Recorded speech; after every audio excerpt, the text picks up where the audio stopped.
Bismillahirrahmanirrahim. Assalamualaikum warahmatullahi wabarakatuh. Hai Ananda Ustazah yang soleh dan soleha, semoga dalam keadaan sehat dan selalu semangat dalam belajar. SDIT Arifah, generasi semangat Al-Quran. Nah Ananda Ustazah, sebelum belajar kita berdoa dulu ya nak. Bismillahirrahmanirrahim. Rabbi zidni ilma warzuqni fahma. Amin. Hari ini kita akan belajar tematik. Tema 7, perkembangan teknologi. Subtema 2, perkembangan teknologi produksi sandang. Pembelajaran 3 dan 4. Adapun tujuan pembelajaran kita pada hari ini yaitu mengetahui pokok-pokok informasi dari teks bacaan, menghitung banyak simetri lipat, dan menghargai perbedaan di sekitarku. Pembelajaran 3. Bacalah teks berikut. Kain adat Indonesia. Indonesia dikenal sebagai negara yang kaya budaya. Salah satu sebabnya karena wilayah Indonesia sangat luas. Setiap daerah di Indonesia memiliki budayanya sendiri. Salah satu kekayaan budaya Indonesia adalah kain adat. Setiap daerah memiliki kain adat. Kain songket dikenal sebagai kain adat orang Melayu. Kain sasirangan dikenal sebagai kain adat suku Banjar di Kalimantan. Orang-orang di Jawa memiliki batik dan lurik. Kain tenun dikenal sebagai kain adat dari Nusa Tenggara. Kain adat Indonesia sangat istimewa. Kain adat dibuat dengan menggunakan bahan yang ada di lingkungan tempat tinggal. Warna kain juga berasal dari bahan alam. Kain adat umumnya dibuat dengan cara ditenun tangan.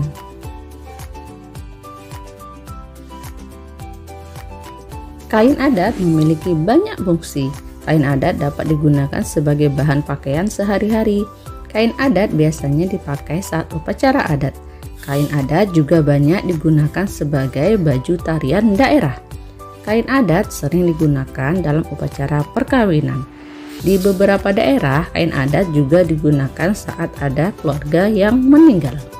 Kain adat yang paling dikenal adalah batik. Batik ditemukan hampir di semua daerah. Setiap daerah memiliki batik dengan ciri yang berbeda.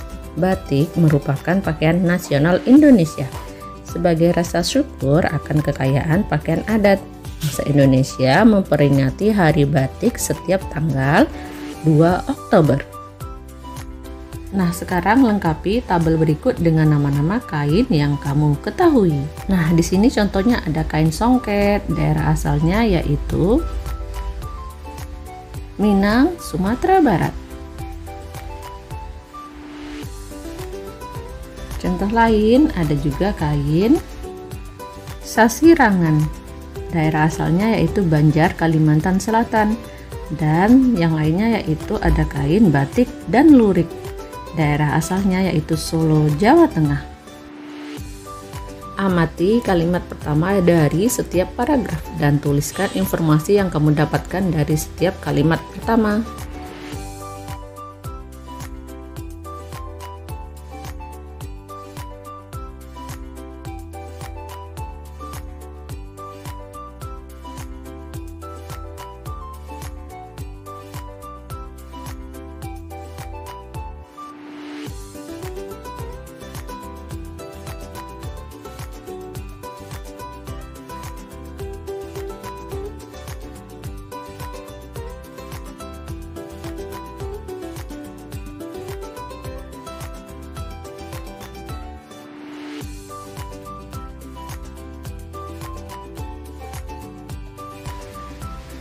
Nah, adapun informasi yang kita dapatkan dari setiap kalimat pertama dari teks bacaan tersebut adalah: yang pertama, Indonesia dikenal sebagai negara yang kaya budaya. Yang kedua, salah satu kekayaan budaya Indonesia adalah kain adat. Yang ketiga, kain adat Indonesia sangat istimewa.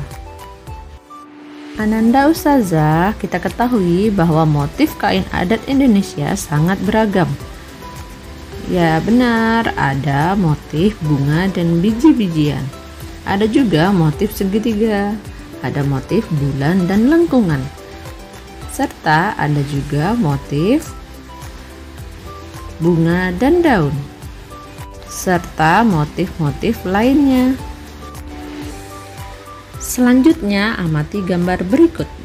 Di sini ada gambar berbentuk simetris dan gambar yang tidak simetris. Nah, kita ketahui bahwa bangun datar memiliki simetri lipat jika yang pertama dapat dilipat menjadi dua bagian yang sama besar. Yang kedua, jika lipatan saling menutupi dengan tepat. Dan yang ketiga, apabila memiliki sumbu simetri. Selanjutnya, silakan Ananda Ustazah gambarlah bentuk bangun datar dan berlatih mencari banyaknya simetri lipat berikut. Misalnya, bentuk bangun datarnya adalah persegi dan banyak simetri lipatnya yaitu 4. Selanjutnya, bentuk bangun datar lonjong dan banyak simetri lipatnya yaitu 2. Dan selanjutnya, bangun datar segitiga sama sisi dan banyak simetri lipatnya kita ketahui yaitu 3. Pembelajaran 4 adalah teks berikut mengenai jenis-jenis pakaian. Lani sedang mengamati pakaiannya. Ternyata ia memiliki banyak jenis pakaian. Ada pakaian yang ia gunakan sehari-hari, ada juga pakaian yang ia gunakan pada waktu tertentu. Salah satu jenis pakaian Lani adalah seragam sekolah. Lani mengenakan seragam saat pergi ke sekolah. Teman-teman Lani juga mengenakan seragam saat ke sekolah. Mereka mengenakan seragam sesuai jadwal.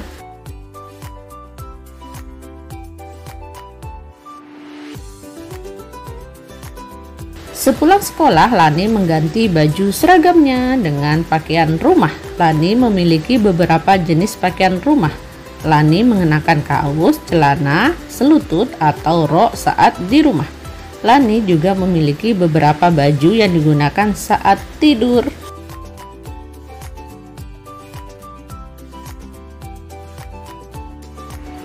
Lani memiliki baju yang dipakai untuk berolahraga. Lani mengenakan baju olahraga yang sesuai dengan ukuran tubuhnya. Bahan baju olahraga Lani mudah menyerap keringat. Lani dapat bergerak bebas dengan baju olahraganya. Lani memiliki beberapa baju yang digunakan untuk waktu tertentu. Ada baju hangat yang digunakan saat udara dingin. Ada juga gaun yang biasa digunakan saat pergi ke pesta.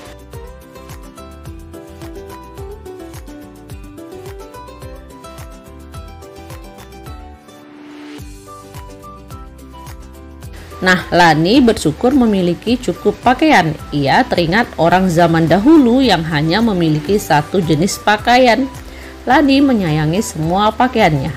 Ia memakainya dengan hati-hati agar tidak cepat rusak. Nah, sekarang coba Ananda Ustazah amati teks dan tuliskan informasi dari setiap paragraf pada tabel berikut.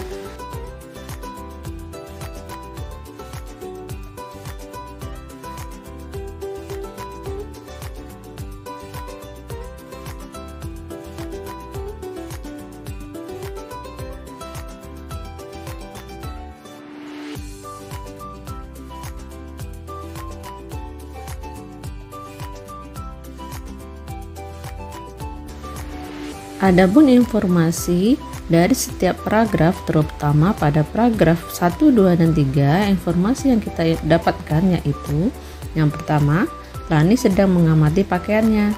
Yang kedua, salah satu jenis pakaian Lani adalah seragam sekolah. Yang ketiga, Lani mengganti baju seragamnya dengan pakaian rumah. Saat ini kita ketahui bahwa jenis pakaian sangat beragam. Ada pakaian seragam, pakaian bermain, dan pakaian tidur. Nah, coba tuliskan jenis-jenis pakaian pada tabel berikut. Misalnya, jenis pakaiannya yaitu pakaian sekolah. Contohnya yaitu seragam putih-putih atau seragam batik. Itu jenis pakaiannya yaitu pakaian rumah. Contohnya yaitu kaos, celana pendek, dan rok. Selanjutnya jenis pakaian olahraga. Contohnya yaitu pada training, kaos, dan baju renang. Selanjutnya yaitu jenis pakaiannya itu pakaian tidur, contohnya yaitu piyama dan baby doll.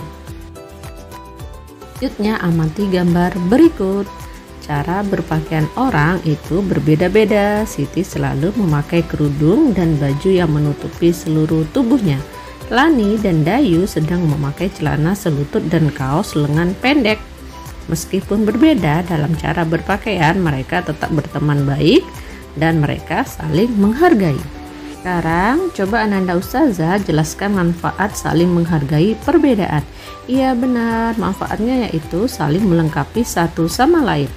Munculnya sikap tenggang rasa, memperkaya wawasan, dan terciptanya rasa saling menghormati satu sama lainnya. Ustazah, kita ketahui juga bahwa manusia itu tidak hanya beragam dari pakaian yang dipakai. Tempat tinggal manusia juga beragam. Ada yang tinggal di tengah kota dan ada yang tinggal di desa. Nah, sebagian teman-temanmu juga ada yang hidup di tepi sungai. Baik Ananda Ustazah, demikianlah pembelajaran tematik kita pada hari ini. Tetap semangat, rajin belajar, dan tetap jaga kesehatan ya nak. Nah, Ustazah akhiri dulu sampai di sini. Wassalamualaikum warahmatullahi wabarakatuh. Thank you.